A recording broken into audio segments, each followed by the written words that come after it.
RIME stock analysis tomorrow, Thursday and onwards. So in this 1 minute video, I'm telling you whether algorithm holding stock is a buy or not for me. So let's quickly go over it and let's talk about it. With RIME or RIME, it's not looking good, bruv. I'll say one thing, and that is that this is still a bearish market like it has been before all this. Like I called it out here in this supply area. At the time I was sitting at 90 cents, and then I was this is crazy prediction, but I was saying it's gonna go 35.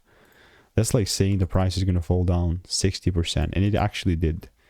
And now despite that, this is still a bearish market for me.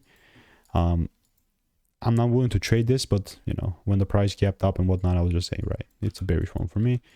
And you can see it's delivering, although again, no trades got taken purely because of the environment and the conditions of this thing. So that's my 2 cents on this. Obviously, I will keep you updated. Stay tuned. And if you want to learn the strategy, want to make more money trading in a simple and lean way, click the first link in the description. It's a free newsletter.